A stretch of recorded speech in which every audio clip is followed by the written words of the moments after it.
It's Thursday, the 24th of March.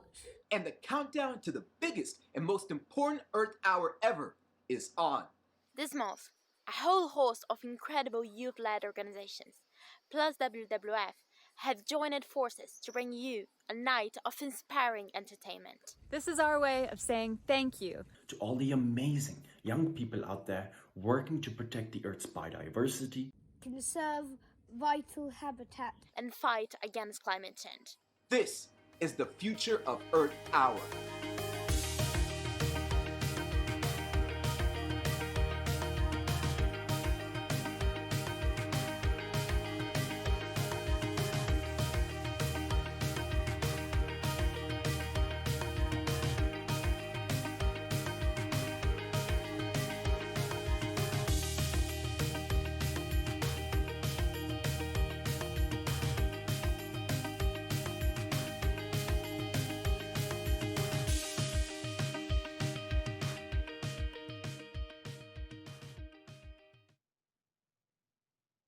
Hello and welcome to the Future of Earth Hour. I'm biologist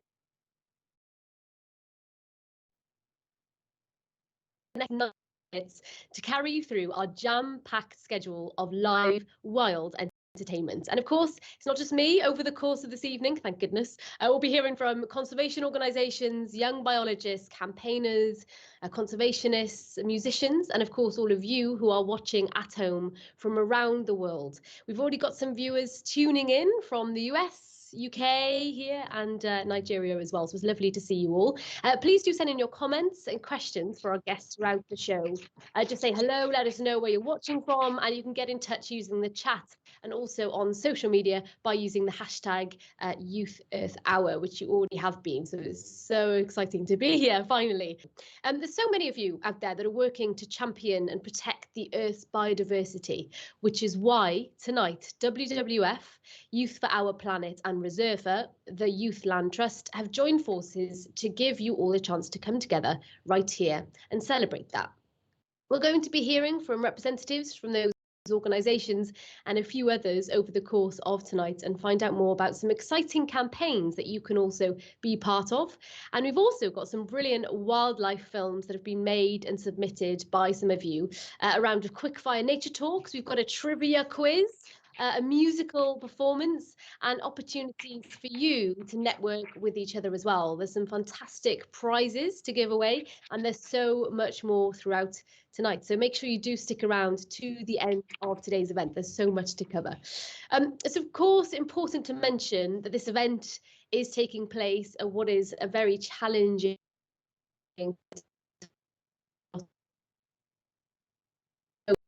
has become incredibly uncertain for many of you, and our hearts and our thoughts with you and the whole team as part of tonight's events, to those who have been affected or continue to be affected by the current events.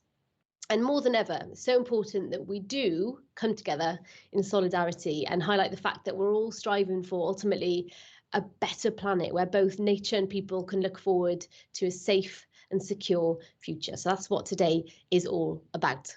So on that note, it's time to remind ourselves of why we're here today and why 2022 is such a crucial year for people and the planet. We are in the midst of the 6th mass extinction of species. An event just as extensive and as devastating as that wiped out the dinosaurs millions of years ago. But this time, it is of our own making.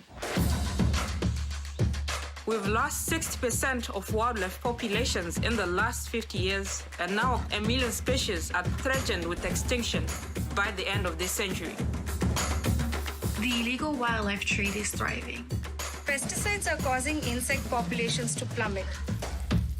Plastic pollution has reached every corner of the earth, killing 100,000 marine mammals and 1 million seabirds every year.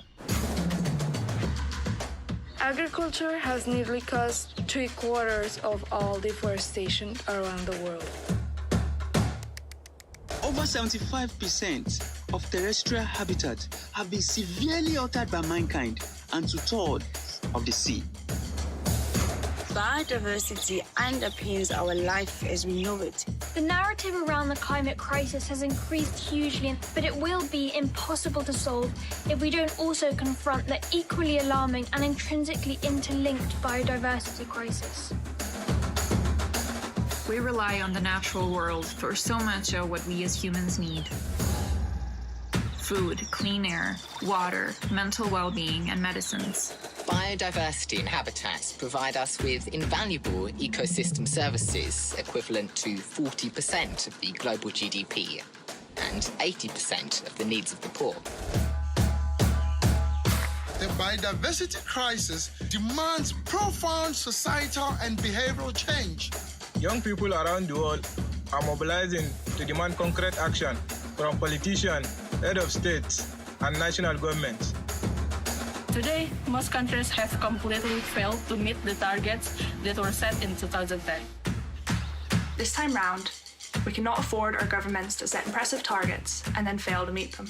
We need world leaders to sign the deal and follow it up with funding, action plan, monitoring, and legal enforcement to make sure that 2030 targets are achieved. We want to remind politicians that our generation has acted together to save millions of lives this year.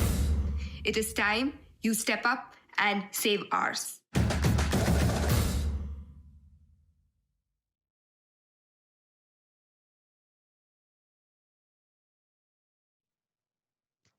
I always get really excited when I watch that video. It always riles me up to take action. So I hope you enjoyed that stuff to this wonderful day. Next 90 minutes, we're going to be sharing some call to actions with you, ways that you can get involved for biodiversity and the environment and help to push the political agenda in the right direction at a time when so many important conversations are being had about our planet's future. So we're kicking things off with Youth for Our Planet's Nature Cannot Wait campaign and the Youth Manifesto. Youth for Our Planet is a global youth movement calling for urgent action for nature, climate and the ocean. Currently made up of over 1,000 young people from over 80 countries and has united some of the world's leading youth-led nature organisations to form a powerful alliance, working to create political pressure and call on governments to take urgent action to halt and reverse the biodiversity decline and the biodiversity crisis. So here to share a bit more, I'm very excited to say, is Matt Adam Williams. He's the organisation's Nature Cannot Wait campaign Global North Coordinator. Matt, can you hear me? Hi, I can, Lizzie. Hi, how are you doing? Very good. Yeah, it's lovely to actually chat with you. I've heard so much about your work, seeing actually firsthand what you guys do. But for those who are watching who perhaps don't know what Youth for Our Planet is, can you tell us more about it?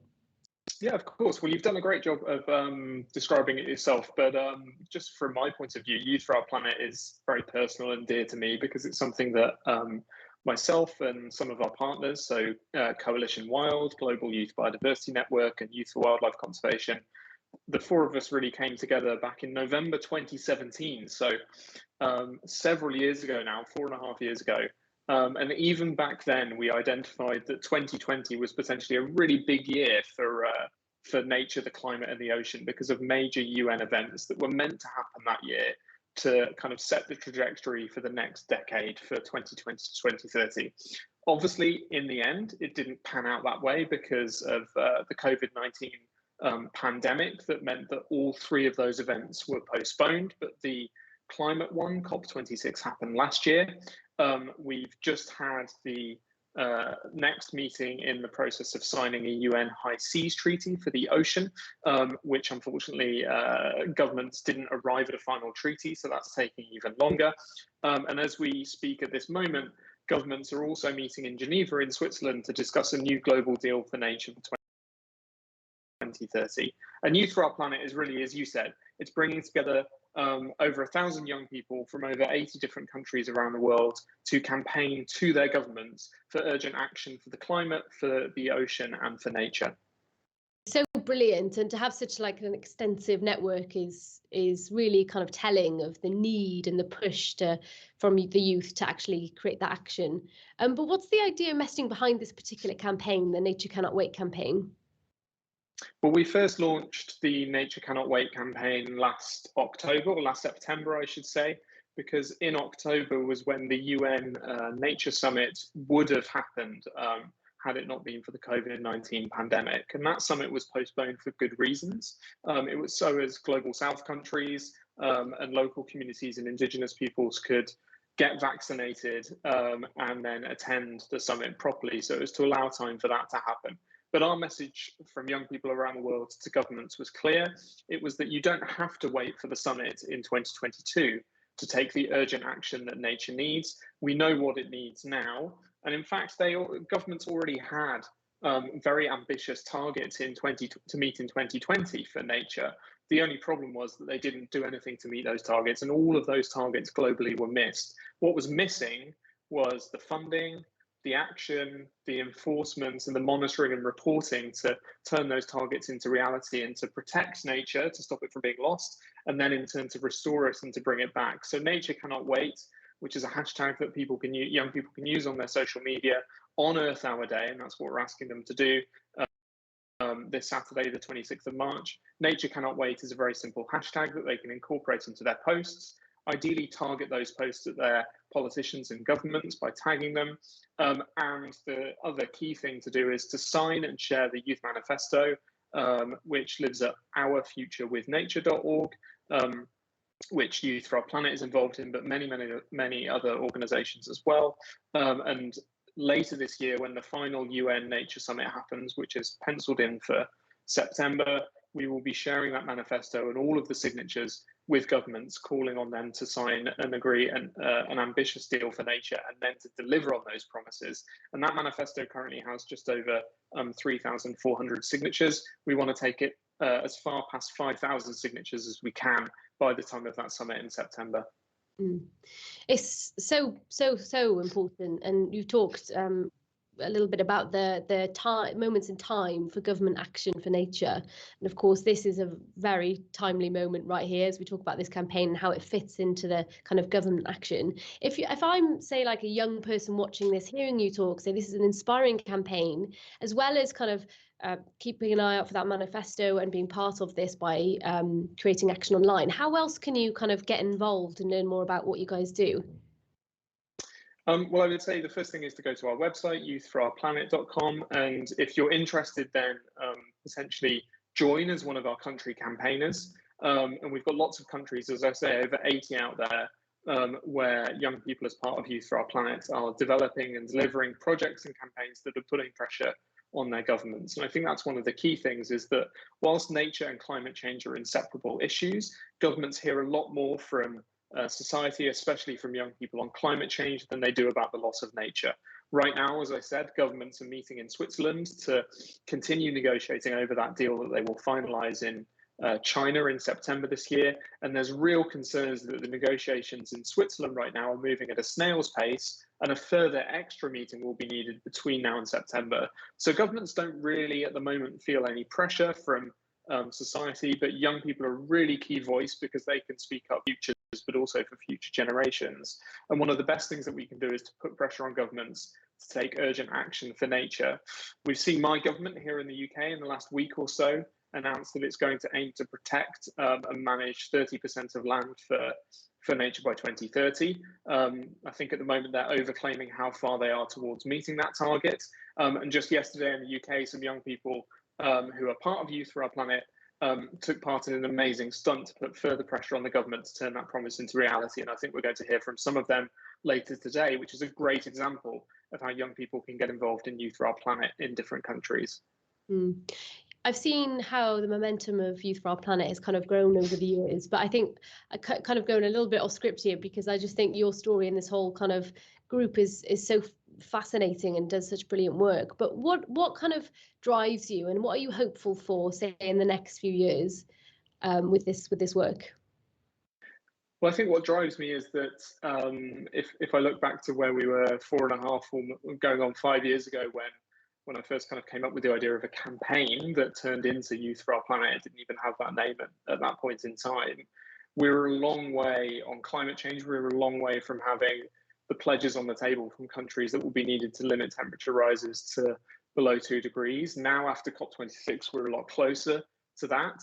We're also, as long as things keep progressing this year, whilst I said that the negotiations are moving at a snail's pace, if we have a really ambitious global deal for 2030 on nature, we will have something that is much closer to being a sort of Paris Agreement for nature and biodiversity. And I think there's growing recognition in the past few years that nature and biodiversity are just as important to people's rights and safety, but also to tackling climate change as well.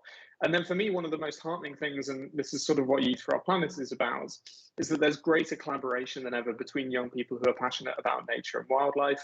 And that's one of the things that I hope Youth for Our Planet has helped to deliver, which is to increase that collaboration between organisations like Reserva, like Global Youth Biodiversity Network, Coalition Wild, and many others as well.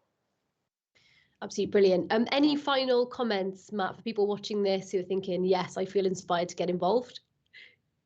Just a huge thank you to you, Lizzie, and a huge thank you to Reserva for making this event happen and for organising this, and also the other organisations that are in support. So it's not just Youth for Our Planet. Please do take a look at and potentially get involved in all of the organisations involved in today's event. And remember that this Saturday, 26th of March, at 8:30 in the evening, your local time, wherever you're based, please take some action, ideally on social media, that's for nature. All of our organisations have been providing you with social media resources in order to help you do that. Share that youth manifesto that I mentioned earlier that lives at ourfuturewithnature.org. Wonderful. Thank you so much for your time, Matt. Really appreciate you joining. Thank you. Thanks. Honestly, it's real kind of driver, that inspiration, hearing from people like Matt and the work of youth. A lot of you watching here today who are going to be and who are the catalyst for actually creating government action. So big thank you to Matt, and the link to the Youth Manifesto should be in the sidebar, as Matt was saying, on the left-hand side of your screens. So yeah, what are you waiting for? Make sure you go on there, sign it right now if you are listening and you've got a cup of tea in one hand, perhaps a free hand to sign that now, or do keep an eye out on Saturday to get involved with that as well. So please keep your comments coming in. We've already had a few of you getting in touch, so we'll be keeping an eye on those as well. So keep those questions and comments coming in. We'd also love to hear from you about your conservation campaigning, fundraising success stories. And if you or someone you know has gone kind of above and beyond in the name of conservation, please do get in touch. Tell us more about them. Tell us their story. We want to hear from you, whether it's photos, videos. It could just be a little short paragraph about what they do. And hopefully, if we have time, we'll share some of our favourites at the end of the show. This is very much about youth, very much about you. And I'm super excited to be able to not only share lots of fun and exciting things today, but also get you part of the conversation. Now, I think it's time for our first contributor film of the night. This one's been sent to us by Alicia Hayden, a wildlife photographer and artist from North Yorkshire. Here's what happened when she and her friend Will went on a local wildlife safari in search of a very special baby wading bird. Did you know there's 40 species of soldier beetle? I did not. I want to find a baby lapwing. Please. Why? Because they're adorable. First time going up onto Yorkshire moorland today, properly, and we saw, I don't know, 10 of them?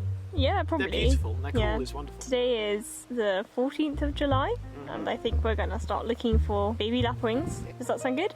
Yeah. Cool. Are you excited? Yeah. Look at that chap. What is it? So this is the male. Because he's got what's right? Well, he's completely black and he's got like a red. Yeah, the eyebrow, right? Yeah. So you talked about lecking the other day. But it's where they're a bit like red deer. They spar. Can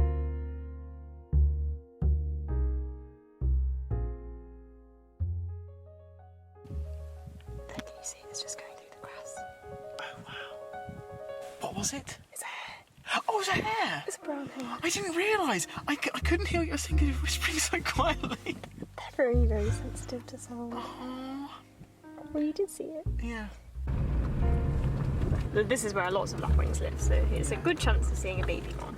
There's an oyster catch on the wall, Will. Oh, really? Yeah. Oh, I haven't seen one before. Oh, I love its beak. Its beak is startling. Is it turning to you? Yeah. It's looking at us.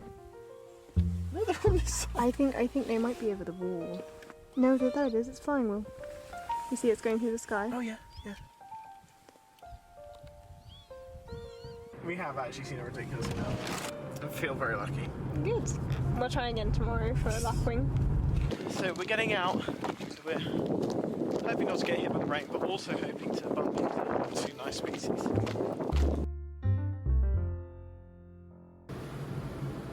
So today is 16th? Yeah. So this is our third day looking for the lapwing chicks, and it looks like it's going to trickle down, but it's been a really lovely day. This is about the right time. Yeah.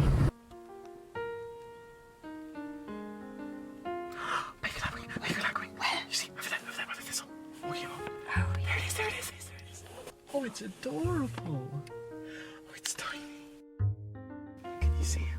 Yeah, I can. What do you think of him? He's adorable. He's literally just a tinier, fluffier version of the lapwings. Because you told me they're precocial chicks. We can go a bit further. I'd quite like to go a little bit further, see what else we can see. Is he going to sit up again, do you think? We've got it. And it's so close by. Oh, wow.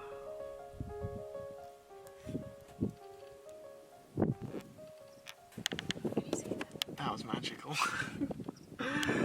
that was proper cool.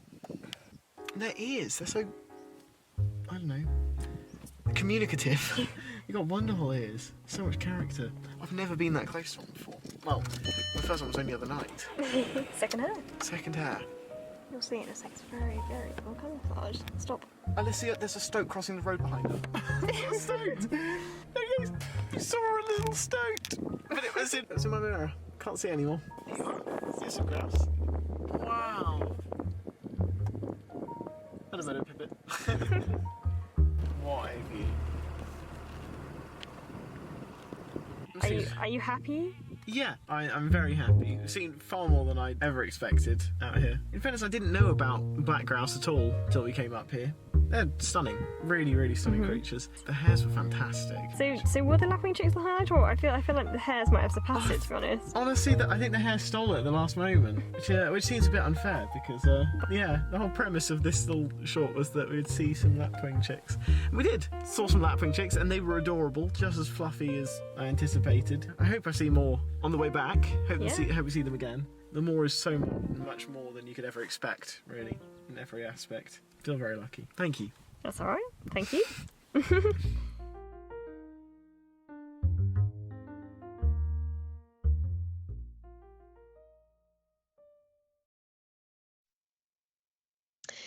Baby lapwings. I love the experience of heading out and just having no idea what you're going to come across. And there's nothing like the call and the aerial display of lapwings. I once saw a murmuration of lapwings and it just took my breath away. They're absolutely wonderful birds. So thank you for that fantastic film. And thank you all for your fantastic comments as well. I have a whole list here of you guys getting in touch. I'm going to go through some of the hellos. So hello from Maurice, who sends greetings from Kenya. Jake is tuning in from New York. Benji says hello. Elizabeth says hello from Oakland, California. She says it's nice to meet you all. Lovely to meet you too. Hello from George from Tanzania. Daniel is listening from Geneva in Switzerland. And Marie says this event is just awesome. And finally, Andy is watching in from Ecuador. So when I say there's an international audience here today, I absolutely mean that. And it's wonderful to see you all joining in on this very important conversation. I'm really excited to bring you this next exciting story. It's hot off the press, some would say. Take a look at this. So this was South Bay on England's Scarborough Beach just yesterday, so literally hot off the press. And this incredible sand art is part of a stunt organised by the RSPB and UK Youth for Nature. It's all about highlighting biodiversity loss here in the UK. I'm sure you'll agree, a fantastic bit of art. And joining us live is Ellen Bradley and Jane Williamson from UK Youth for Nature to actually tell us more about the story behind this wonderful art. So hello, Ellen and Jane, and lovely to have you here with us. Lovely to see you. I'll start with you, Ellen, if it's okay. Talk us through the drawings themselves and what we can see, and what are the species that have been created? Yeah, so yesterday we had a pretty amazing day on Scarborough Beach. There was a whole bunch of us down there from UK Youth for Nature. And like you said, we were creating this massive sand drawing. It was about 50 metres long, and it's of the UK. And then we've got 4 species in there, and we picked 4 biologically significant species. So we've got a Eurasian beaver, a Atlantic salmon, an oak leaf, and a Eurasian curlew. And we picked these species specifically because we felt that collectively they kind of add up to more than the sum of their parts. So some species in there are bioindicators, so they represent the overall health of the landscape. Some of them in there are keystone species, so the beaver is a keystone species, really, really important. The oak has become a flagship species, so it sort of represents woodland in the UK. So we felt that if we put them all together in a drawing, it would represent wider British biodiversity as a whole. So it was less about the individual species and more about what they represent. And as you can see from the pictures, that the finished project was amazing, so much better than we ever hoped for. But as of about 7:30 last night, that whole drawing was washed away. So the idea behind the stunt was that we were going to be celebrating British biodiversity, but also with a really important underlying message that nature is declining, and Britain has become one of the most nature depleted countries in the world. So we really wanted to make that point of we need to take action now. Yeah, and of course you got to head down to the beach to see this yourselves, but what was the atmosphere like? Do you have anyone kind of special turn up as well? And I love the idea of it kind of being a temporary thing. So what has the response to that been? Yeah, it was really great. There was so many people on the beach. We had various different journalists. We had the mayor of Scarborough come down, lots of people on the beach, dog walkers, coming up to us and asking what on earth were we doing? Because obviously when you're standing on the beach, you can't see the whole drawing. So we didn't get to see it until the end of the day. But yeah, so many people around were really interested and wanted to tell us all about what they know about nature and biodiversity and stuff. So yeah, it was really, really great to see how interested people were. It's fabulous. Jane, why a sand drawing? Why did you pick in the sand? It's a great question. So the sand was mostly for 2 reasons. One is because of the kind of temporary nature of it. So creating it in the sand means that it's not going to last forever, and it's very much time limited piece of art. And so the fact that the tide was coming in represented the kind of incoming tide of biodiversity loss that we need to fight against. And so it was that very much kind of time is limited aspect we wanted to portray. But also as a set of islands ourselves, as the UK, we wanted to kind of highlight the role of coastlines in British ecosystems and highlight how varied and important they are for a huge variety of species, not least the curlew, which is featured in the drawing. So yeah, there were those 2 aspects in particular, and it was a really, really amazing piece of art to see it rendered in such massive size on the beach. So yeah. And the timing of the stunt so significant? Well, yeah, so the timing obviously was to coincide partly with Earth Hour, because part of the stunt was actually funded by WWF, which we're really grateful for. But also, as the drawing was being created and as the drawing was being washed away, it's obviously around the time of the negotiations before COP15 that are happening in Geneva at the moment. And as Matt mentioned earlier, they are moving at a snail's pace. And so we wanted to really highlight that nature cannot wait, to governments, to policymakers, to anyone who's in charge of nature's future, basically, to highlight our message. So it was to coincide with both of those events. And Ellen, I'll come back to you if that's okay. What are your and UK Youth for Nature's key hopes in terms of political commitments to nature, and like what Jane said, especially here in the UK? What do you want to come out of this? Well, I think Matt mentioned earlier the stuff about the 30 by 30, and that the UK government they've claimed that we're nearly there, but actually we're a long way off. So we'd like to have some more ambitious goals set with that and actually reaching those targets. We'd also like to halt nature loss by 2025 and then reverse it by 2030. And obviously out of COP15, we would like to have some more sort of clear and transparent and measurable goals so that people can see all the promises and, actually get the governments to keep to them, because a lot of the ones that were promised for 2020, they were all missed. So yeah, we'd like to see some more of that. Do you have any kind of closing thoughts or actions for the audience? Seeing that art in the sand, I myself was like, took a minute, and it does make you reflect on not only the importance of it, but the immediacy of that change. So for those watching who are also inspired, what's your message? Ellen, I'll come to you first. Well, like I said earlier, British biodiversity is great, but we are, one of the most nature depleted countries. So if we want to keep all of these fabulous species that we've got in our drawing, we need to be making some actions now. And these conversations that are happening on a global scale right now, this is such a key moment where we can actually start reversing this. But if anyone wants to know more about UK Youth for Nature or our stunt, please check us out on social media, and our website's all there. We're part with the UK branch of Youth for Our Planet, so we're also really keen to get people to sign the manifesto that Matt mentioned earlier as well. Great. And Jane, any final thoughts?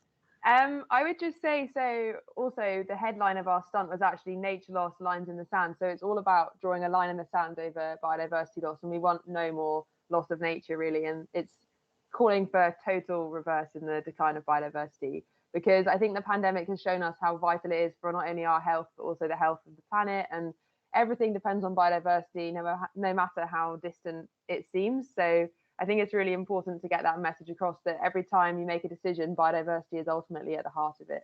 So yeah, just do all you can, because nature can't wait any longer. Perfect. Thank you both so much for joining us live here today. Thank you. Thank you so much for having us. Thanks, guys. See, another great, powerful message. Something very kind of exciting to have on the map here, and really significant species as well. Atlantic salmon and Eurasian beavers, so important. Okay, moving on. So from protecting biodiversity in the UK to protecting biodiversity in the tropical forests of South America and beyond, Reserva, the Youth Land Trust, the organisation that's the driving force behind this event, is working to empower young people in conservation through some incredibly creative campaigns, as well as do something that that's never been done before. They're working to create a network of entirely youth-funded nature reserves across the globe. And last year, they announced the completion of their first youth-funded reserve project in Ecuador. So here's zoologist and National Geographic explorer Lucy Houliston to tell us more about Reserva's work and to share how being part of it has given her hope for the future. When I think about climate change, I feel scared. I can't believe it's not being universally recognized and combated. I feel sad and worried because people don't realize that it is real and that it's caused by us. It makes me cry every time. I hate how we're destroying the world, but I see what my friends and I do, and it brings me hope. This is an enormous challenge and people are talking about it, but not a lot is being done. And as a young person, for a long time, I felt quite powerless. There wasn't much that I could actually do to make a difference. It was 2 years ago that Reserva came along. I got involved with this organisation initially as a volunteer, and they are doing some incredible things to mitigate climate change and to protect biodiversity. As a zoologist, it's really important for me to stress that we cannot tackle the climate crisis without tackling the biodiversity crisis. And Reserva is doing something that's never been done before. It's an environmental organisation working to protect threatened habitats and species, but to also empower young people in conservation. In fact, it's led almost entirely by a team of young people aged 8 to 27.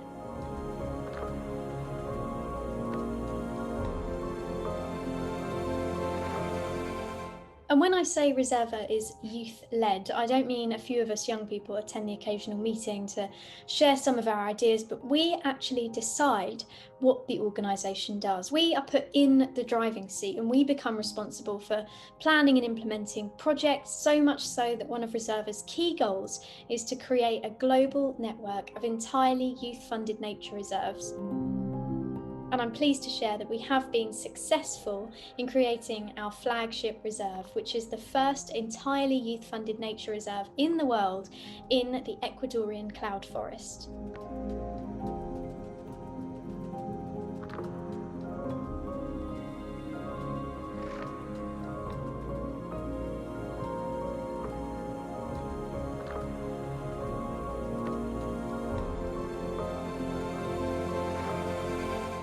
Over the course of the last year or so, our fundraising efforts have gone far beyond your traditional social media updates and e-newsletters. In summer 2020, I was involved in organising, scripting and directing 2 online concerts streamed live on Rainforest Trust's Instagram, which helped to raise over $4,000 for the cause.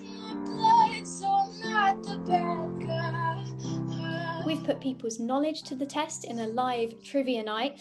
I created a series of Instagram live interviews with our Youth Council members. And back in January, we launched our second Run for the Rainforest virtual global 5K event, where people could sign up to run, walk, swim, hop, paddleboard, whatever they chose to do, either a 5K or a 1-mile dash. And by doing that, they were helping to protect almost an acre of threatened forest. And I can't move on without mentioning one of the most innovative and inclusive ways that we at Reserva have harnessed the power of storytelling and the power of youth and creativity to raise funds for conservation. The 1 Million Letters campaign is calling on school children from around the world to write an informal letter addressed to world leaders explaining what it is they love about nature and why they think it should be protected. The plan is to deliver those letters to leaders, and each one is going to be matched with $3 to directly fund our land conservation projects. So at the moment, by writing a letter or poem, a young person who might not necessarily have the funds to donate directly will raise enough money to protect a classroom-sized patch of rainforest. This term, hope, gets bandied around a lot, and I'm often asked, are you hopeful for the future when it comes to the conservation of biodiversity and of climate change? And I always say yes, because if I didn't have hope, I wouldn't be doing what I'm doing. I wouldn't be working to try and protect places like that incredible cloud forest in Ecuador. It's important that we remember that there is still hope.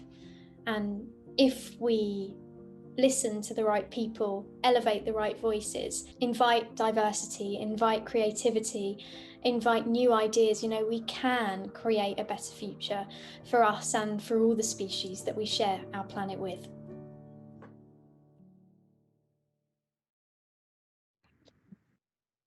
Always inspired by work. And I should say, before inviting on our next best guest, is behind the scenes pulling together all this magic that you're seeing is actually Lucy herself. So Lucy, who is listening right now, who you can't see, thank you for putting together this wonderful show and to have the opportunity to be here with all of you guys here today. So super excited to now be joined live by Reserva's founder and executive director, Callie Broaddus. Callie, hello. Hey, thank you so much.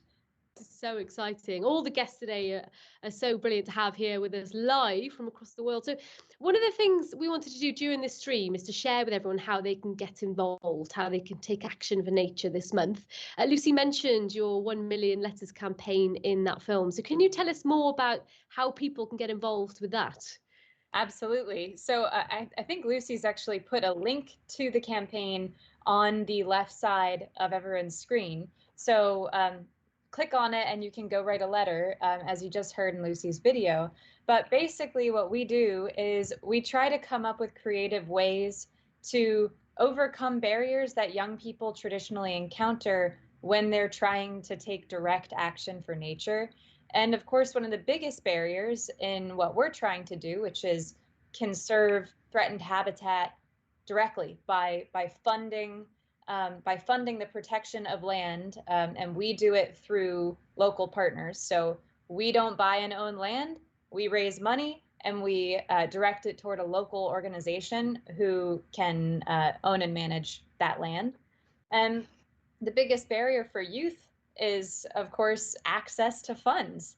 So when we say youth funded, we don't necessarily mean that it's only money that came out of piggy banks and summer jobs and things like that. It's about recognizing that young people have the ability to generate those the funds needed to make big actions. And the Million Letters campaign is one of those creative ways we've kind of overcome that barrier. So people write a letter saying what they love about nature and why world governments need to protect it. We'll not only match your letter with $3, but we're also going to take it to world leaders directly. And I actually have one of the... No, you don't. You saw these at COP. Awesome. Have you got some letters in there then? Yeah, I do actually. I have a huge stack that have come in the mail in the last 2 weeks. And can we read one? Yeah, sure. I've got a stack here, and you can see these. When we started this campaign, I thought that we might get a lot of one-line things. We get almost none of that. It's all these incredible visual. So this one says, "I love nature because of the animals, plants, and everything in it. Nature is full of science, wonder, and now, unfortunately, pollution." Oh my gosh. And it goes on. That's Abbie O, age 10, from Arizona. A lot of them are specific animal focused. There are a lot of people who have favorite animals, whether it's sloths, lots of sloth fans out here, cheetahs. This one's cheetahs. "I love animals, especially cheetahs. We're making too many buildings and the cheetahs don't have any space to run around. Please protect the earth." Look at that picture. Can I just say, I have never seen a better cheetah drawn on a Million Letters campaign. That is epic. That's from Jack, 8 years old. And the idea is that, when world leaders read this, they'll recognize their own kids. They'll recognize that what's being said is really genuine and honest and pure and in many ways heartbreaking to governments. I think that saving the Earth's nature is important, as I want my children to be able to live with the same animals I know. That's from Charles, age 11, in England. And, you've got young people that young who are thinking about what they're passing down to the next generation. And it makes you wonder why the generations above us aren't doing the same thing. Yeah.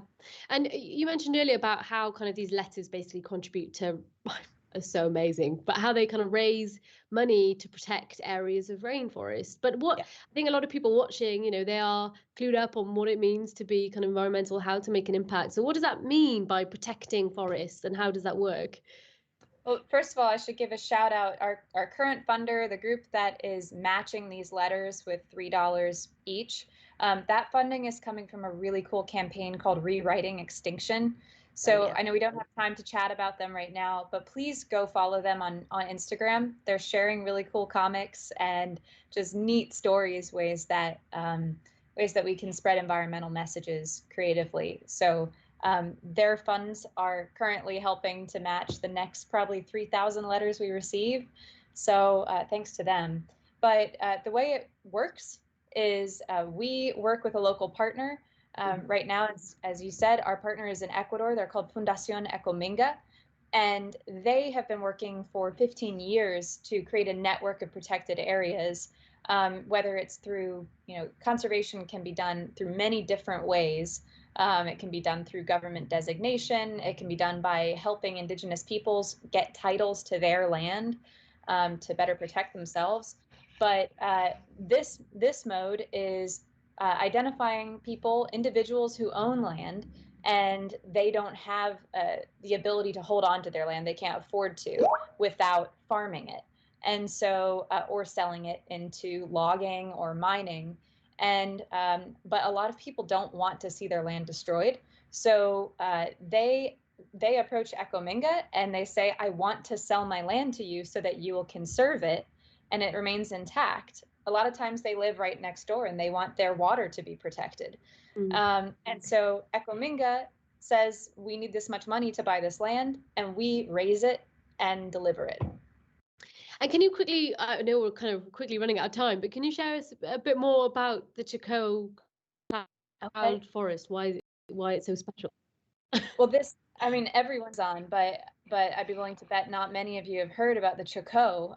It's an ecosystem in the Andes mountain range. So it is not the Amazon, it's a whole different thing. And it is one of the most biodiverse and threatened places in the entire world. It's also probably the most endemic place in the world. Endemic is a term that means the species that live there live only there and nowhere else. And so the level of endemism there means that every acre we lose, we're potentially losing species. And these are, because this area is so underexplored, we're losing species before we even know they exist. And in Ecuador, only about 2% of the lowland Chacao remains intact. And that same kind of pressure is creeping on the cloud forest elevation where we're working. It's incredibly threatened, largely by mining and logging and agriculture, beef, just like that. So saving every acre. It's something, something learning about kind of your work and Reserva and actually the site itself, unbelievable. The concept of conservation for last year, you know, we covered a lot about the beauty of the Chacao. So please check that out, but also just learn more about the Reserva's work and you'll see all the beauty of the Chacao rainforest with the images and all sorts. Callie, what's next for Reserva? Exciting things? Yeah, actually, if you go to our website right now, there's a green banner at the top. That is a sneak peek.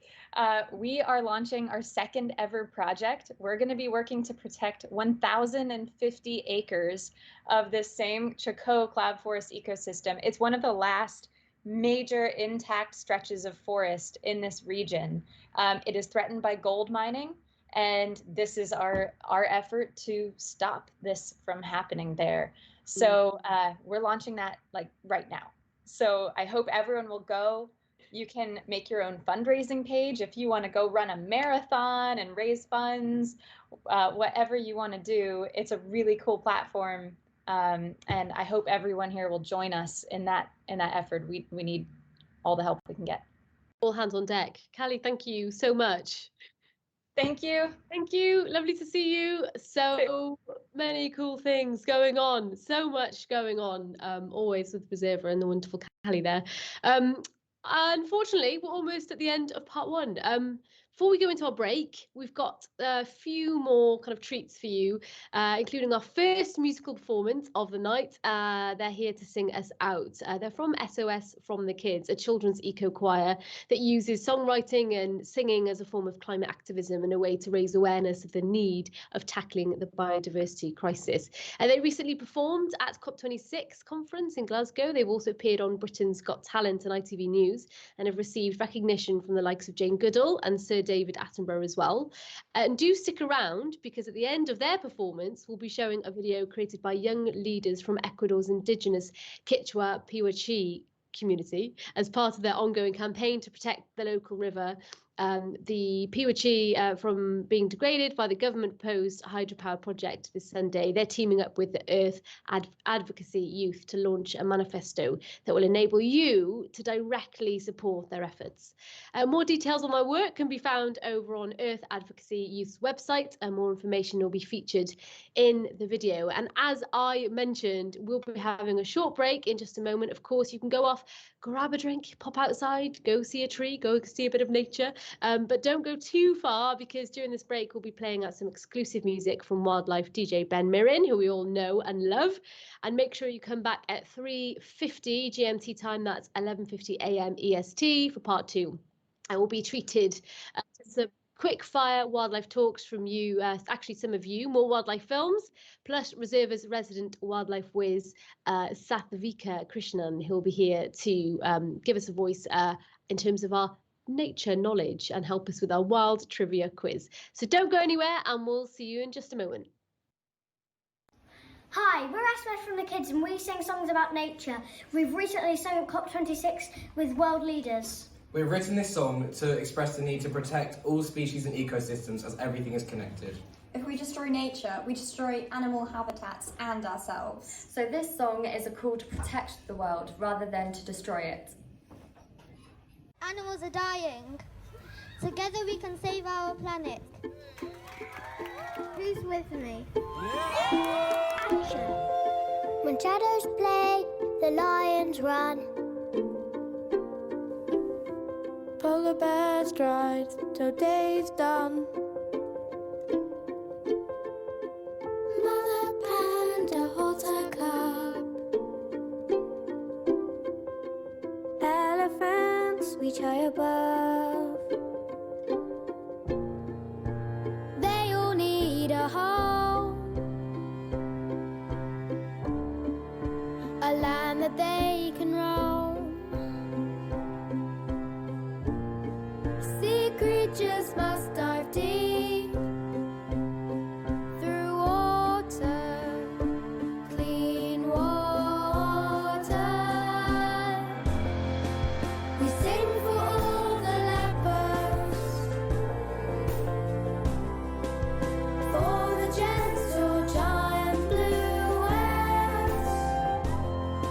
Our song is for sailor,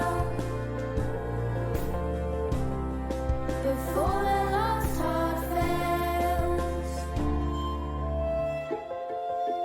Turtles digging in the sand, an intelligent orangutan, a Jovan rhino standing guard, a California condor in the park. They all need a home, a land that they can roam.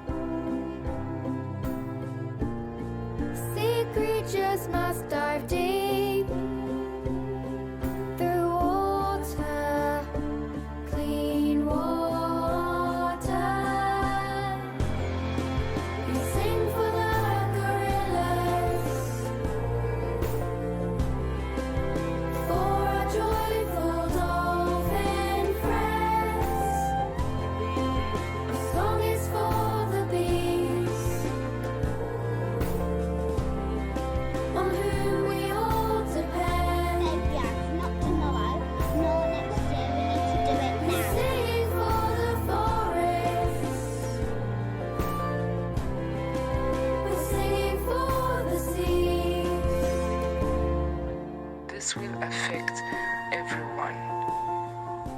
They will affect the carbon budget by over 6%. What is that? Just one company for the sake of greed. We sing for all the children, the floods in Mozambique. Our song is for the people, fleeing fire and heat. We must work together for every living thing. We must work together for every living thing.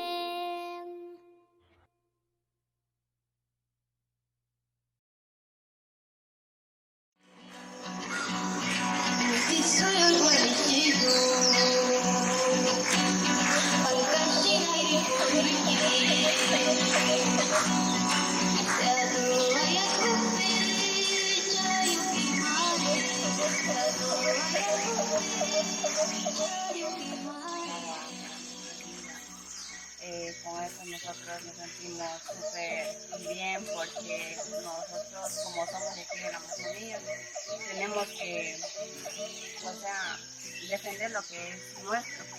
La biodiversidad es por el río que tiene agua cristalina, por los árboles, por la cultura, los turistas que visitan.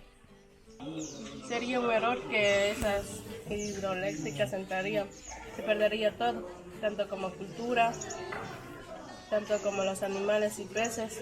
Si la hidroeléctrica entra, dañaría nuestros recursos naturales, minerales, dañaría las plantas, en especial al río. Sería una pérdida total para las personas. En los ríos también contaminan de la explotación de petróleo y los animales se van alejándose más por adentro a las montañas.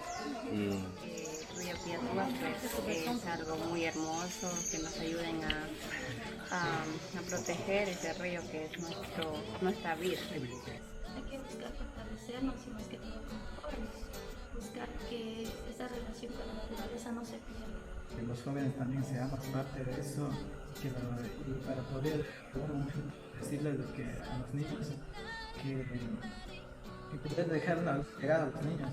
Escuelitas ya sepan cómo valorar el agua, defender cada comunidad para mantenerlo limpio. Tenemos que cuidar el río Piatúa para que no hagan daño. Sin el río no puedes vivir, ¿no?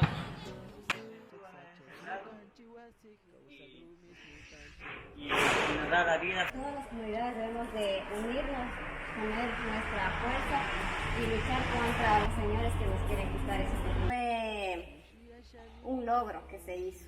Nos hicimos ver, escuchar, pero yo creo que todavía nos falta llegar a varias partes del mundo. Necesitamos ayuda. Ñukanchik yashka kay Piatuara defendiendo nisha ñukanchik kunawa y wiñaywak sirichu nisha tukuyuak ballerina mana ñukanchik regular. Queremos seguir defendiendo el río Piatúa. Es nuestra herencia, nuestro patrimonio cultural, nuestro patrimonio ancestral, sabiduría pura de nuestros yachas, de nuestros grupos, de nuestras zapamamas. Kay runakunami shinchi runakuna anchi yakutas, sachatas, wayratas kishpichik.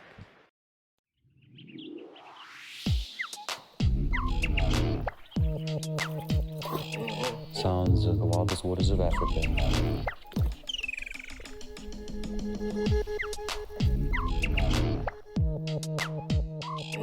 Here we become the water. Ecotone.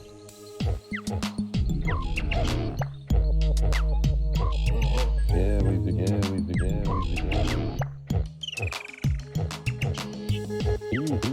Bang with me. Here we begin. We all become the weather rock of anger.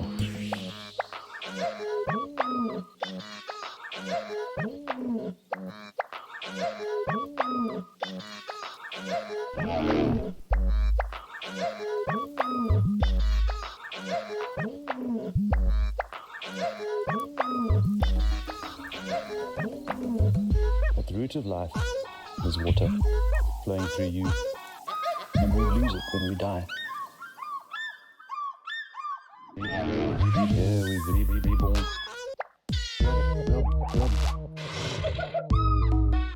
Reborn.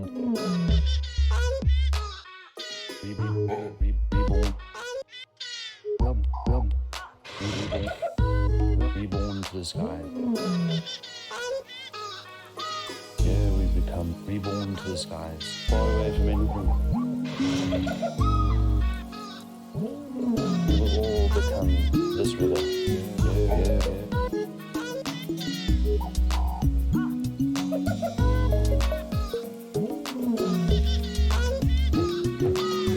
We become reborn to the skies, far away from anything. We will all become this river. Reborn to the skies. Reborn to the skies. We are born of water. Connection to eternity. Yeah.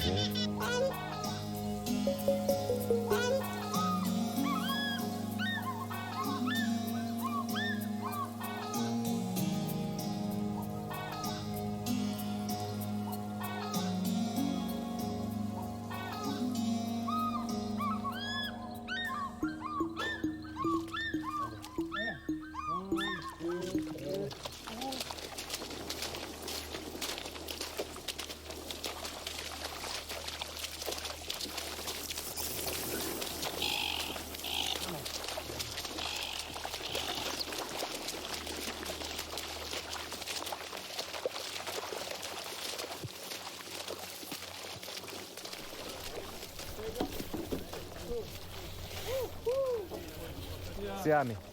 Pleasure. Super duper. Well done. Super. Yebo, yebo. Yebo, yebo, super duper.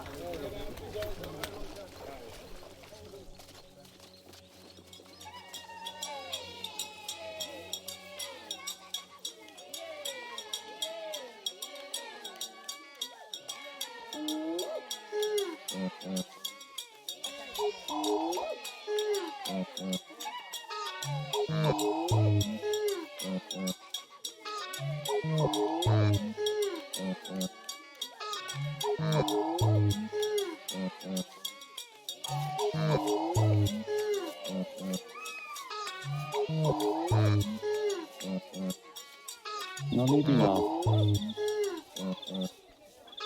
There we go. With me in this place.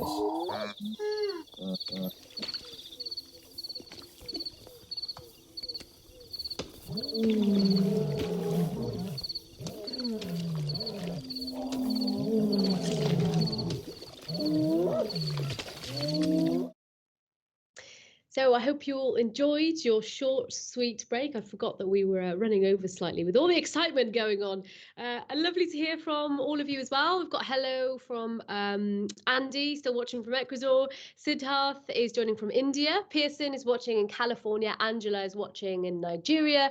Andy says, lots of love to everyone. This brings me so much hope and motivation. Don't give up. And Jennifer says, incredible campaign by the indigenous Kichwa people of Santa Clara in Ecuador and Earth Advocacy Youth. Totally agree with that.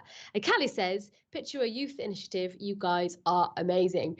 So lots of buzz and excitement around today, and some really wonderful people heard from as well in part one. And we will be continuing the fantastic speakers, starting with a wonderful number of guests who are going to be talking about their favourite species or habitats.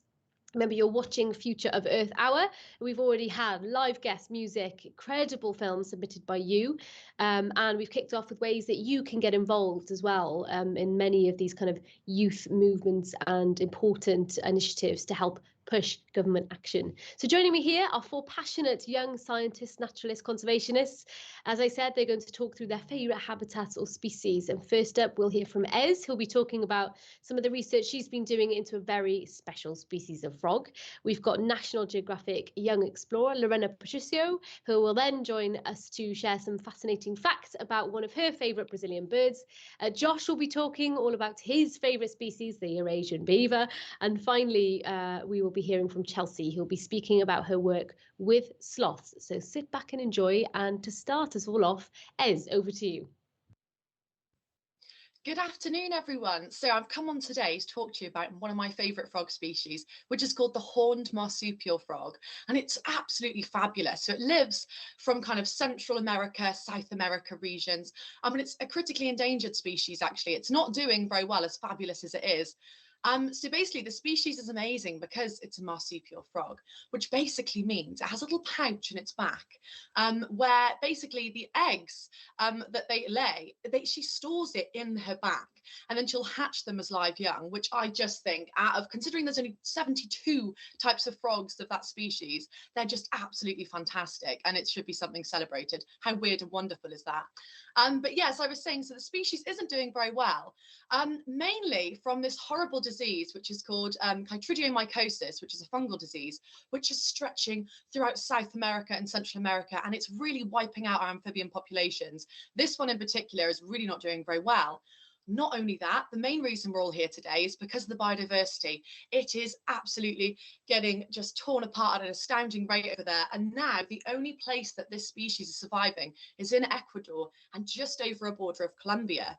Now you might be thinking, that's funny, that Dracula Reserve, it's got something to do with that. Well, that's exactly why I've come on, because this research has shown, looking at climate data, which you can probably see on your screens now, I've got a current climate model for you, and I've also got a 2080 climate model, which is basically showing you, there's little bits that are highlighted, are showing you where the species could live. So not where it might live, it could possibly live there if we give it the right kind of biodiversity and the right ecosystem. And luckily enough for us, and for this fabulous fabulous new reserve. The Dracula Youth Reserve that's just been protected is actually just exactly on that border of where that frog could live. So it's kind of a species I wanted to talk about because obviously we've just saved it in this way. Yes, cryptomycosis, isn't doing very good at the moment, but it is actually, you know, there is a fighting chance for that biodiversity where we can save the species. And I just think it's fabulous and I wanted to share it all with you.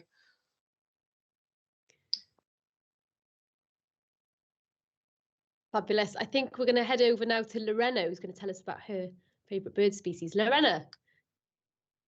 Hi, thank you. Hello everyone. Today I'm talking about an endangered and endemic species of bird here from Brazil, from Northeast, the orange-bellied antwern. So the orange-bellied antwern, that's Terenurasici, is a tiny bird measuring about 10 centimeters, which feeds on very small insects it chases in the canopy of very tall trees. The name orange-bellied antwern refers to the female, as you may see in the picture, since the males of the species are white and only the females have this rufous orange color. So during November last year, I had the opportunity to spend some days studying the behavior of orange-bellied antwerns in an important nature reserve called RPPN Pedra Denta, which is protected by the Brazilian NGO Salve Brasil. This 90 acres reserve is home for the antwerns and 12 other endangered species of birds. In fact, Pedra Denta is one of the very few pieces of pristine Atlantic forest from Northeast that is left today. That's the remnants of the once extremely biodiverse Pernambuco Endemism Center. Almost all of the original forest cover was destroyed to open land for agriculture. So our research team had a really hard time following these very, very small birds, but we collected some valuable data to tell us in which types of trees orange-bellied antwerns spend more time looking for food. So now Salve Brasil can protect and both trees. We found that there are at least 26 individuals of the antwerns in the reserve. That's a very low number, but it gives us hope that with the right conservation efforts, it is still possible to help this tiny and really adorable antwern. So thank you. Fantastic. Next up, we are hearing from Josh to tell us more about the wonderful Eurasian beaver.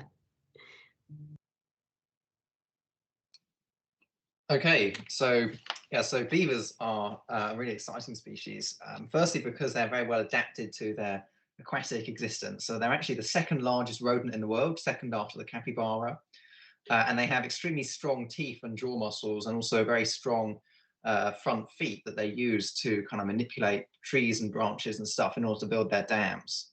And so what's really exciting about beavers, as you can see hopefully on the next slide, is that by using these kind of amazing adaptations to their aquatic life, they really transform the environment around them. So by building these dams and felling the trees, they can convert really small streams or even tiny ditches into these amazing expanses of wetland. So you have these dams creating large marshy areas, and then you often also get little streams coming around the edges of the dams. And this creates a huge amount of heterogeneity and a huge amount of diversity in a small space, which can support a lot of different species. So for example, water rails in the kind of marshy areas that are created, fish in the ponds, and then also species that like faster flowing water, like dippers, for example, in the little streams that go around the edges of the dams. And as well as these kind of ecological benefits, these beaver wetlands are also really great for increasing the water quality and slowing down the flow of water. So as you can hopefully see in these graphs and in the picture of the two bottles of water, the water that came out of this beaver enclosure in Devon was substantially cleaner at the bottom of the enclosure than it was going in at the top. And also, as you can see on the graph, the peak flow of water going through was a really big kind of surge when there was a rainfall event. But then as the water came out of the beaver enclosure, it was really kind of dampened. So the beavers can hopefully attenuate these kind of large flood events and even potentially release the water gradually in drought. So as we have more extreme flooding, the beavers can be really great for slowing down the water and holding it back. And then hopefully, as you can see on the very final slide, another reason why we should reintroduce beavers is because this can create amazing corridors along all of our river systems. So there are estimated to be somewhere like 100 or 200,000 kilometers of rivers and streams in Britain. So if we had a kind of buffer zone alongside each of those rivers and streams, then that could create these really amazing corridors. And as you can see here, the beavers can restore these single channel streams into kind of mosaics and you know, multiple stream channels kind of flowing around, creating all these amazing habitats. Love that. Love a quick whiz through a beaver presentation. Last but not least, Chelsea. Hi everyone, my name is Chelsea. I'm going to talk to you a little bit about sloths. I'm pretty sure I don't need to say much because they are so notorious around the world now. So I began working with sloths with the Pan American Conservation Association. This is Panama's leading wildlife rescue NGO. And I just think sloths are, I mean, besides being incredibly adorable, they are completely misunderstood. They're very understudied, and they are only found in Central and South America.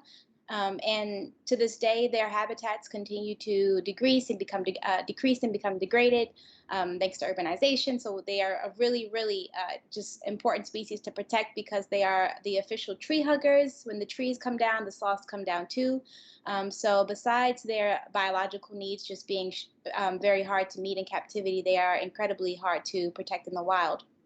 So I kind of continue my volunteer work with the organization in Panama to become part of my master's research. And we basically used 11 two-toed sloths that were raised in captivity, and we wanted to see how they would survive after being released in the wild. So we used VHF telemetry devices to track them after being released, and we used a soft release method to kind of monitor their behavior. And after releasing them in Soberanía National Park in Panama, we were looking at just their movements, trajectories, home range sizes, and how these animals were adapting. So this information will be used to assist other wildlife rescue organizations throughout Central and South America, as well as the APPC that is found in Panama. So I look forward to sharing my results with everyone once the work gets published.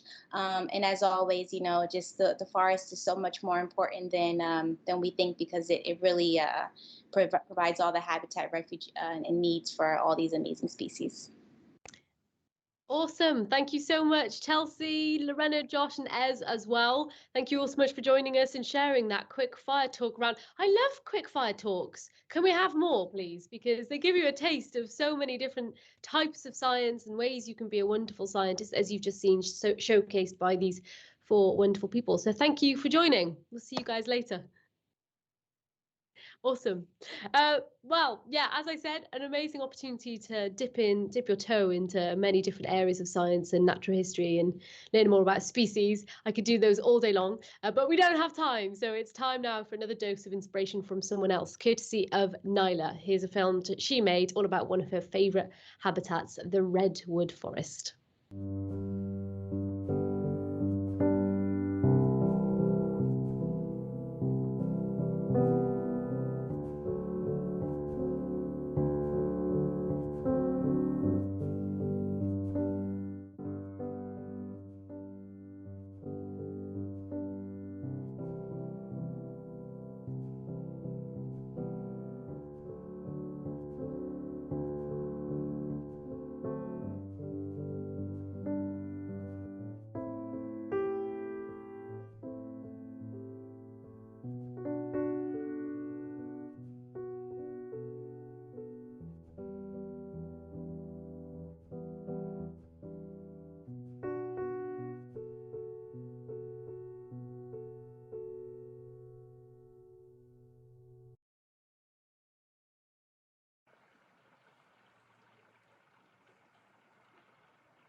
Oh, those beautiful red words. Lovely film there. So thank you for sending that in. Right, now, tonight wouldn't be possible without the support of an organisation many, if not all, of you will be familiar with. And that is, of course, WWF UK. We're just days away from their 16th annual Earth Hour event, which is happening this Saturday at 8:30 p.m. Local time, as we've heard already today from Matt and others. And this will see people around the world switching off their lights and other electronics and taking a stand for wildlife and the environment. Here to tell us more about the campaign and how you can get involved is WWF Madagascar's Communications Officer, Mia Lesoa Raharimanan. I think she's here with us now, live, or maybe there's a video. Take a look at this. Hi everyone, I am Yalsura Armanana from Madagascar. I'm in charge of the communication and campaigning, especially Earth Hour, since 2017. So what is Earth Hour? Earth Hour is a global environmental movement aimed at inspiring and empowering individuals, businesses, organizations to take tangible action for our planet. It started in 2007 by a symbolic Lights event in Sydney and grown as the largest environmental movement about environment. Now, countries are organizing events related to their environmental issues that they feel are the most relevant for them. It's important to mention that people are increasingly aware of the link between biodiversity and climate change. The science has never been clearer that our nature is in crisis. For example, here in Madagascar, reports said that 25% of species, fauna and flora will disappear by 2080 because of climate change. 2022 is a crucial year for nature. Why? Because later this year, our leaders will meet to finalize the direction of the UN Convention for Biological Biodiversity 15 to finalize the direction of the international nature policy. Our call to action for this Earth Hour is: we will live in this planet and everyone has a role to play to shape a new future for our nature and people. Young people have innovative solutions and incredible ideas that deserve to be heard.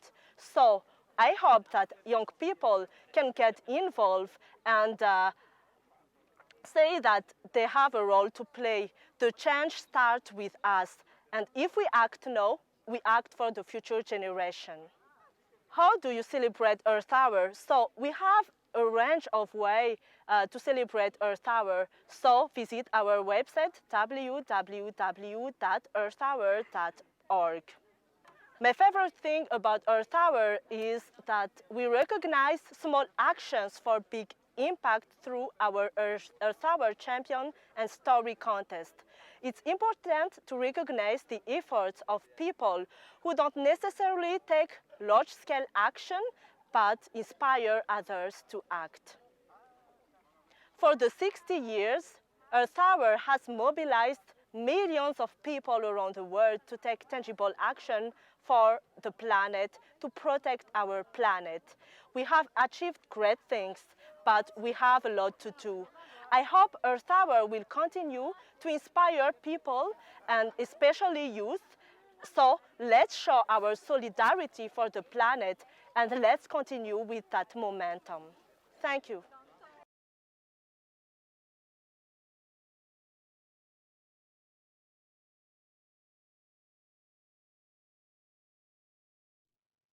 There we go. Now it's time for the moment I think we have all been waiting for. You are waiting in anticipation with your pens to paper. It's of course the return of Reserva's Wild Trivia Quiz. And here to host it is none other than Sathvika Krishnan. Tell you what, I need to keep up with all the ins and outs today. Hello. Hi. How are you doing? How are you? I'm good, thank you. Lovely to see you here again. Lovely to see you. What have we got in store? Is this going to be the hardest quiz ever? I feel like 100%. Mistakes. It is a Reserva quiz, so it's obviously the hardest quiz ever. But yeah, no, it's for all the wildlife lovers out there. So hopefully, it'll be great fun. Yeah. Wonderful. Well, take it away. Sure. Okay, so hi everyone. I'm Sadhika Krishnan, or Saf. I'm a youth council member and outreach officer for Reserva. And this name has been given by Lucy. I'm the resident trivia whiz, apparently. So today I'll be kind of leading the Future of Earth Hours quiz. So just some basic rules. We'll be having 3 rounds. So the first round is a picture round. The second round is a sound round. And the third round is general knowledge. And all the questions are wildlife themed. So will definitely be suited for all you wildlife lovers out there. So there are 5 multiple choice questions in each round. And there will be a bonus round with a surprise guest host. Each normal question is worth 1 point, but the bonus round question is worth 5 points. So what we're going to do is I'm going to go through all the questions, and if you got your pen and paper, just keep a list of all your answers. And then at the end, I'll go through the correct answers, and you can mark your questions, and then put your marks in the chat at the end. So without further ado, let's begin with round 1. So round 1 is a picture round. So a picture should hopefully be appearing on your screens shortly. And what I'd like you to do is I'd like you to name this animal from the photo. So what animal is this? Is it A, an aardvark, B, a pangolin, C, an armadillo, or D, an anteater? I'll repeat the question. What animal is this? Is it A, an aardvark, B, a pangolin, C, an armadillo, or D, an anteater? I'll give you a few seconds. Okay. Hopefully you've got the answer. We'll move on to question 2. So question 2, what animal is this? So hopefully you can see the next animal on your screen. Is it A, a jaguar, B, a leopard, C, a cheetah, or D, a clouded leopard? So what animal is this? Is it A, jaguar, B, leopard, C, cheetah, or D, clouded leopard? So I'll give you a few more seconds on that. Hopefully you're flying through these. Next question. So you'll be able to see the next animal on your screen. This is a little bit trickier, I can't lie, but hopefully you'll get it. Is it A, a superb bird of paradise, B, a hippotang, C, a neon tetra, or D, is it a blue damselfish? So is this animal a superb bird of paradise, A? Is it B, a hippotang, C, a neon tetra, or D, a blue damselfish? Okay, moving on to question 4 of the picture round. You should hopefully now see the next animal on your screen. What animal is this? Is it A, an impala? Is it B, a buffalo? Is it C, a kudu? Or is it D, a wild goat? So that's A for impala, B for buffalo, C for kudu, or D for wild goat.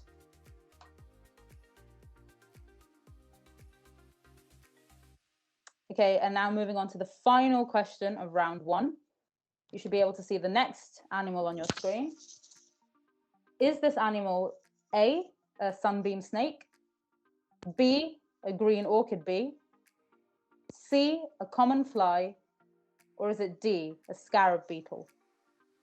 So is it A, a sunbeam snake, B, a green orchid bee, C, a common fly, or is it D, a scarab beetle?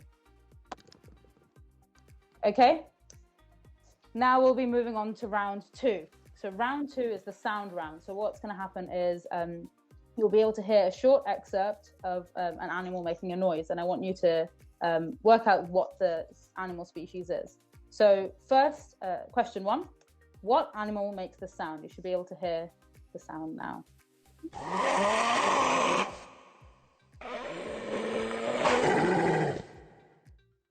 So is that animal a hyena, which is A, a dingo, which is B, a mountain lion, which is C, or a coyote, which is D? So I'll say the options again, and then we'll hear the sound once more. So is it A for hyena, B for dingo, C for mountain lion, or D for coyote? And let's hear the sound again.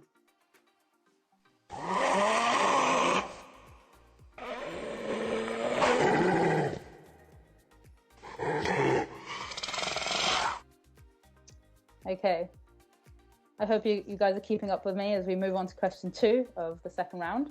So next animal, can you work out what animal this is from its sound, which should be playing shortly?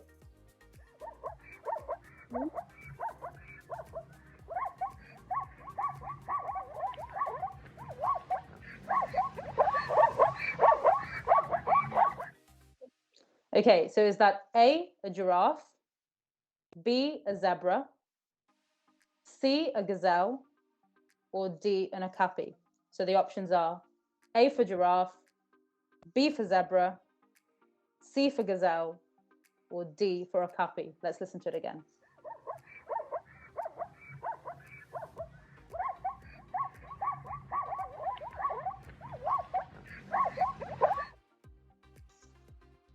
Okay, moving on to question 3. What animal makes this sound?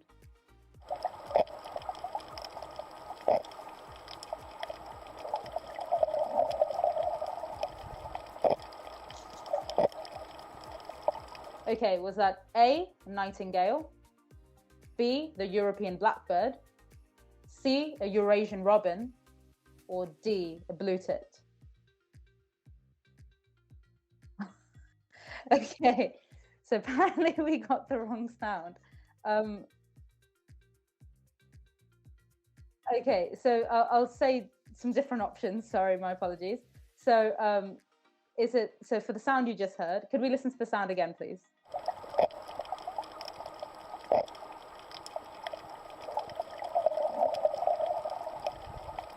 So hopefully these options will make a bit more sense. Is it A, a leatherback sea turtle, B, a black-tipped reef shark, C, a rainbow parrotfish, or D, a dugong?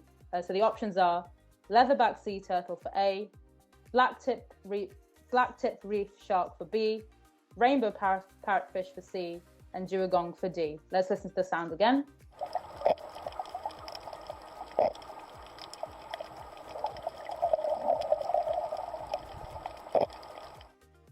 Okay, next question. What animal makes this sound?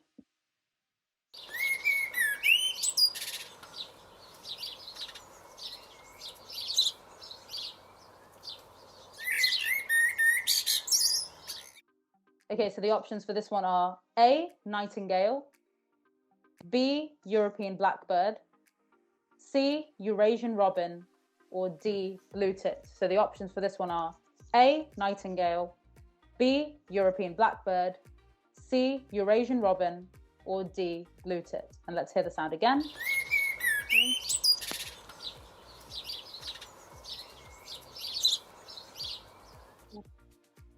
And for the final question of round 2, can you name this animal from its sound?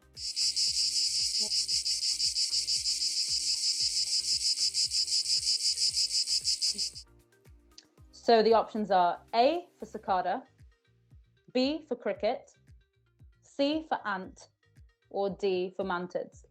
I'll just go through the options again. A for cicada, B for crickets, C for ants, or D for mantids. Let's hear that sound one more time.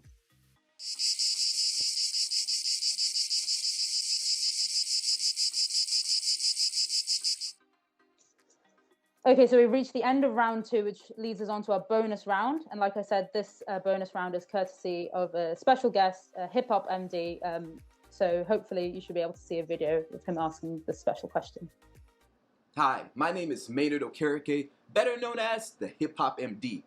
I have a platform called Hip Hop Science where I use music, entertainment, and comedy to educate on a wide variety of scientific topics, all with the main goal of encouraging more minority and youth involvement into the STEM fields. There are scientific connections to everyday things that we do, whether it's listening to your favorite song or watching your favorite movie. So I love to be able to bridge that gap between entertainment and science and show just how incredible and exciting STEM topics can truly be. And speaking of excitement, I got an exciting question for you. What group of animals is known as an audience? Is it A, owls, B, lobsters, C, squids, or D, toucans?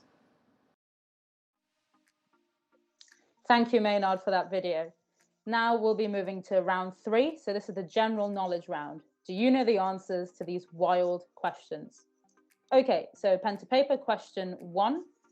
What is the fastest sea animal? Is it A, a sailfish, B, a black marlin, C, a swordfish, or D, the yellow-finned tuna? So that question is, what is the fastest sea animal? A for sailfish, B for black marlin, C for swordfish, and D for yellow-finned tuna. I'll give you a few seconds. Okay, now question 2.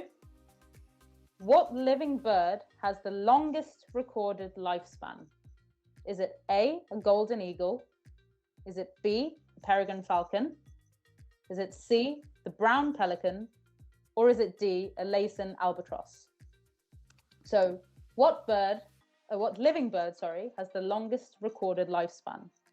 Is it A, a golden eagle, B, peregrine falcon, C, the brown pelican, or D, the Laysan albatross?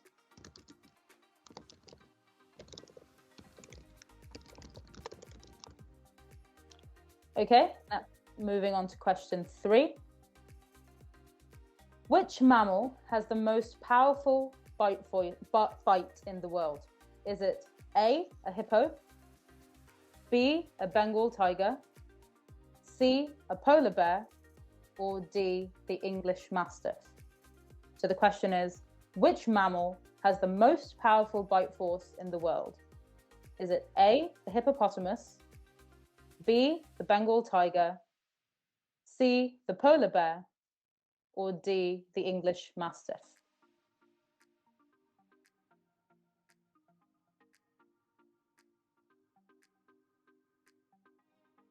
Okay, so hopefully I've given you enough time as we move on to question 4. What group of animals is known as a caravan?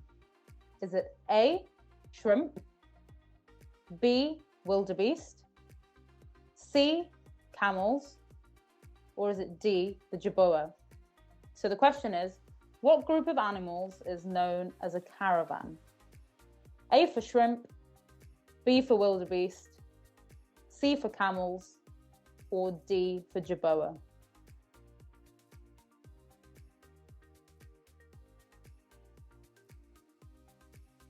And that leads us on to the final question of the trivia quiz, which I hope you've enjoyed. And the final question is, which animal has 2 more neck vertebrae than any other mammal? Is it A, giraffe, B, red panda, C, Weddell seal, or is it D, the 3-toed sloth? So which animal has 2 more neck vertebrae than any other mammal? Is it A, giraffe, B, red panda, C, Weddell seal, or is it D, the 3-toed sloth?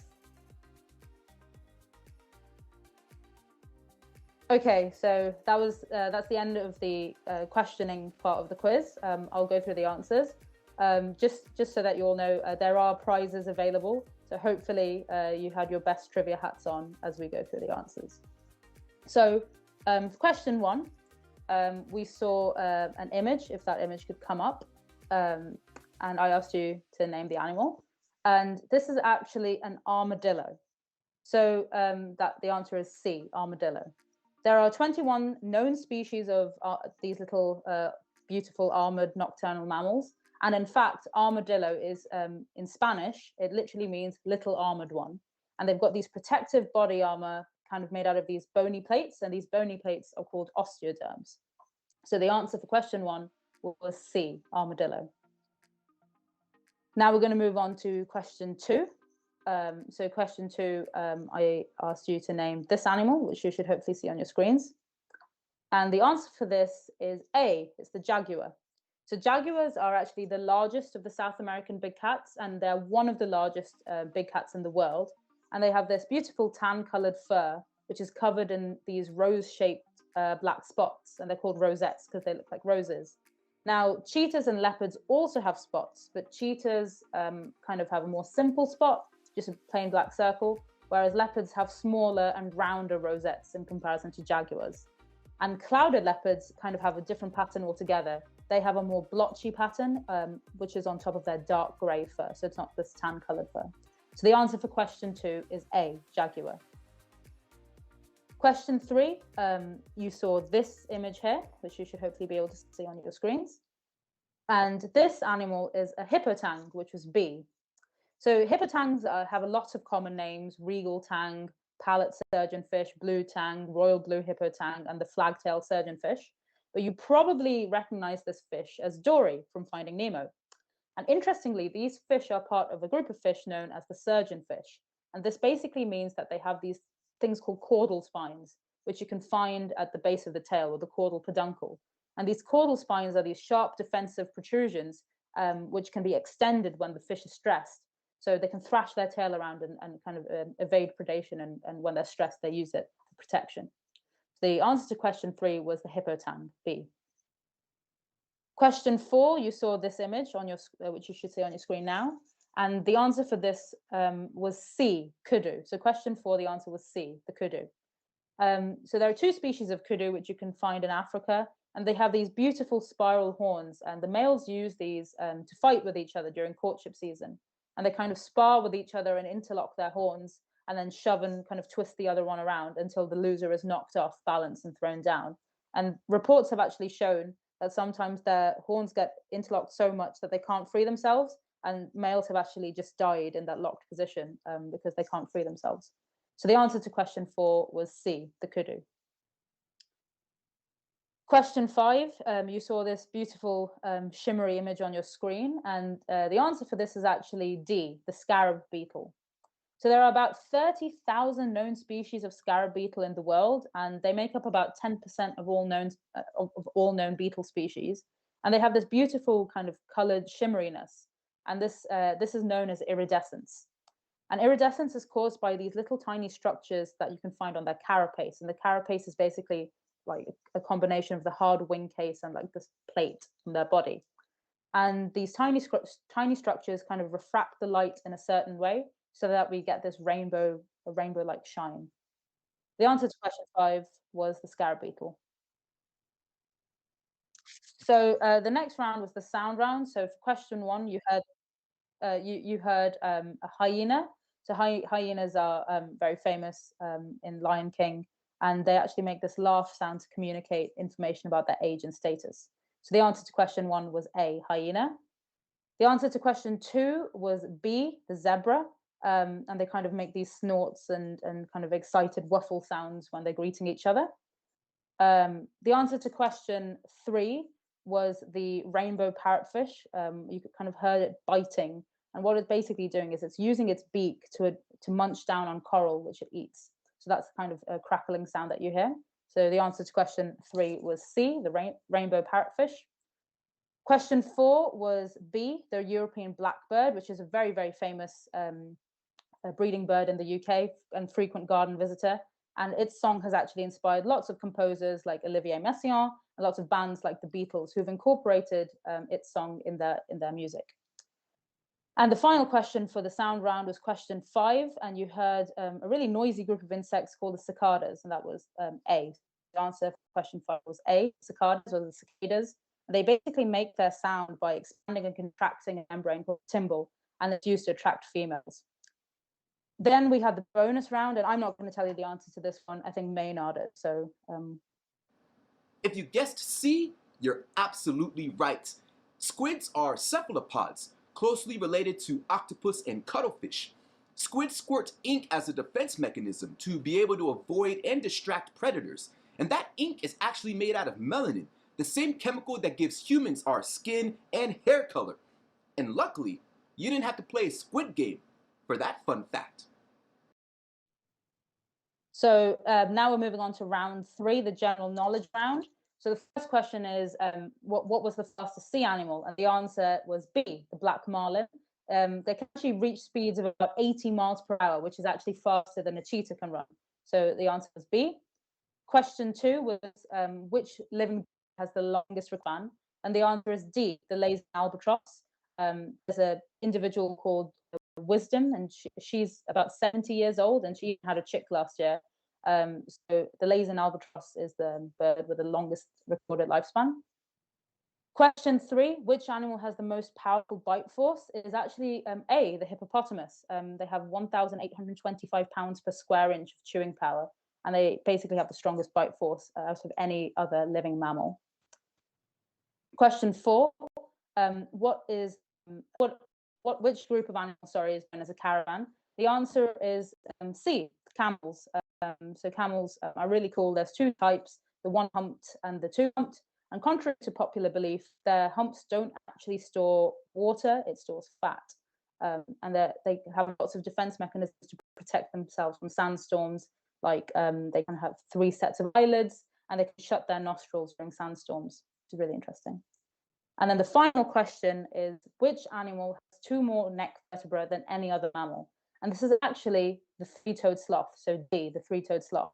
So most mammals have 7 cervical vertebrae, but the 3-toed sloth actually has 9, and this allows them to turn their heads through 270 degrees effortlessly, so they can keep their nose above the water when swimming.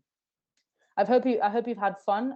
Once you've tallied up your score, please put your scores in the chat, and the winner will be announced afterwards. Thank you.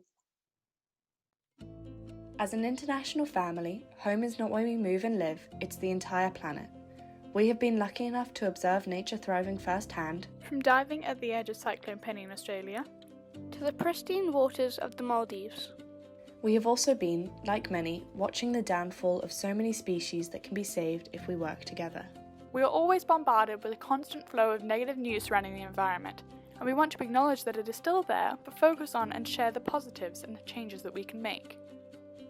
We have grown up in a time where so much is changing, and with the constant pressure of some flora or fauna going extinct, it can feel like we can't do anything to help. But that's where we're wrong. Our favourite bit about conservation and zoology is meeting all sorts of curious creatures, from nudibranchs to giraffes and spiders to sharks, and knowing that we might be able to help them. So we want to share some of our favourite species and recent good news with you. I love the water and I like stingrays. They're so graceful and remind me of Steve Irwin, who started me on my zoology journey. My good news is that some coral species have been discovered to be resistant to a temperature change of 2 degrees. I love the air, and after seeing flying foxes in the Maldives, they have very quickly become my favourite animal, causing me to almost always have my eye in the sky whilst there. Recently, I heard that red kites are thriving in England, 30 years after their introduction, going from the 13 flown in from Spain to over 1,000 breeding pairs. I love the land, and I like the thorny devil because of its abstract looking spikes and its weird way of drinking water by drawing it up in between their scales and spines. My piece of good news is that to combat invasive plants in New York City, a group called the Riverside Park Conservancy temporarily introduced 24 goats to munch on the non-native flora. Citizens could also vote for their favourite goat. Our nights off have always been spent watching nature documentaries, and if Sir David Attenborough has taught us anything, it's that although nature around us is declining, all we need is a little hope and collaboration to set us back on track. We are so excited that we now have the opportunities to see these documentary scenes ourselves and share our findings and knowledge with the world. We love exploring anywhere we're allowed, in the driest deserts or the forest and the lake, where 3 generations of wolves have lived. We all have our boater's license, our snowmobile license, and several diving licenses. We use these skills to experience everything firsthand and continue thriving to learn. I'm halfway through my zoology degree. I'm starting mine in September. And I'm hoping to do mine in a few years. And we are fortunate enough to meet people that have it in their heart to save and restore our planet. We can't wait to leave our handprint on the wall of the future. We are the Wolf Sisters. Welcome to the pack.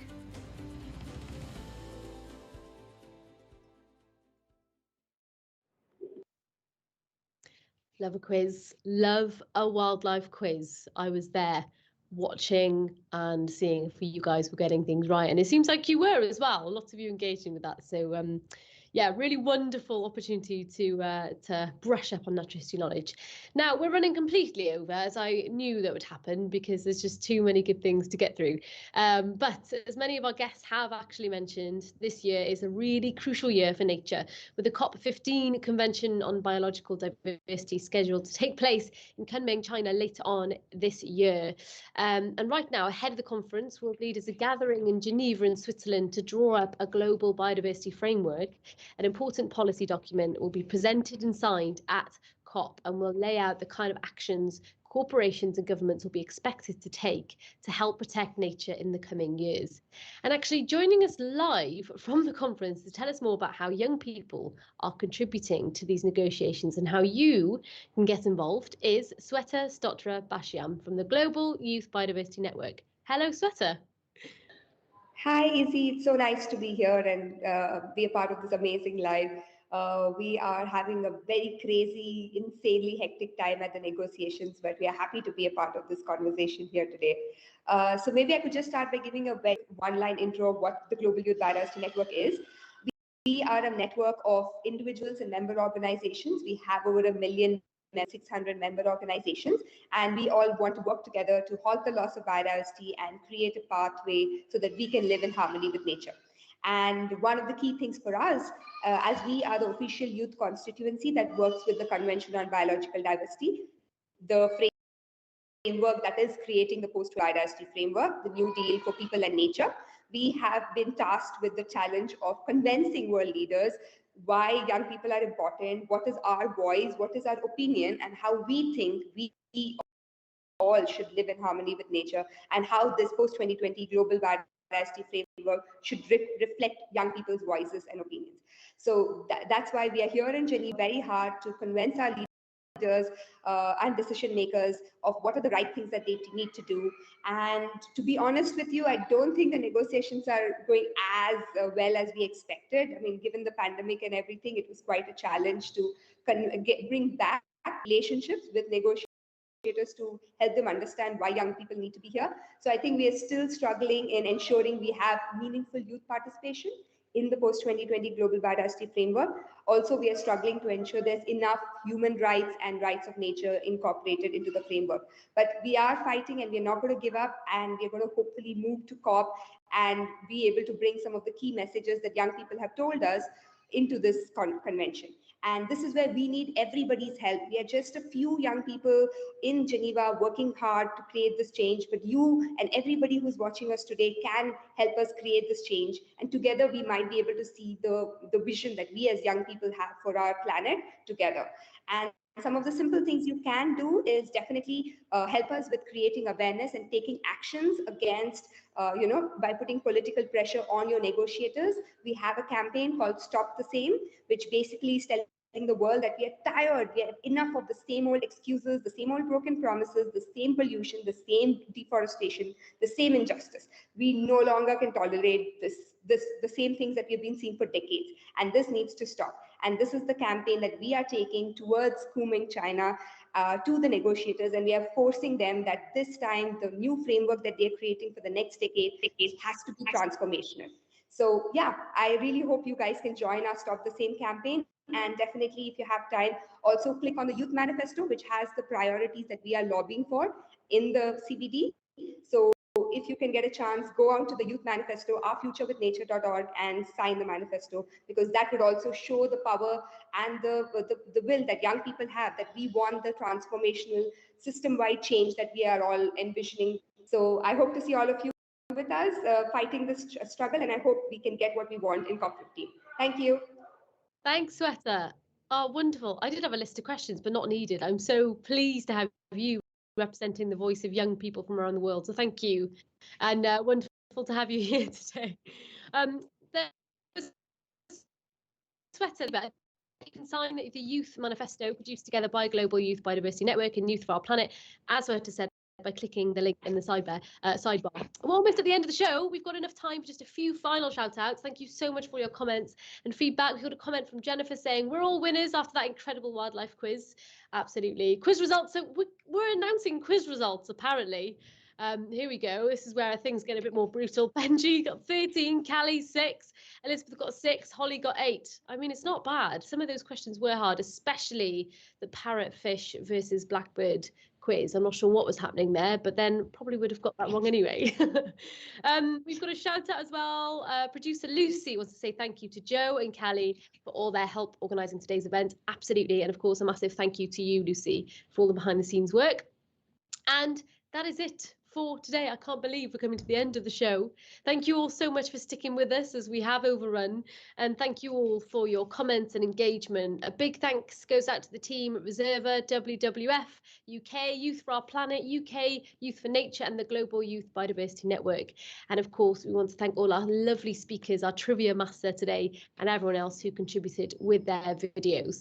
If you are 18 or older, just a quick note to say, feel free to stick around for the next hour. The team are about to open up some networking rooms, which will give you a chance to chat with other attendees. Don't forget to also show your support for all the incredible campaigns that have been mentioned throughout the show. You can sign the Youth Manifesto, submit a letter to the Reserva's 1 million letter campaign. You can take part in Earth Hour at 8:30 p.m. this Saturday. And don't forget to follow all of the organisation's hard work that's been put together for today's event and more through social media or anything online that you see and from today. So from me and the team at Reserva, we hope you all enjoyed the future of Earth Hour, and we hope to see you all again soon. Goodbye.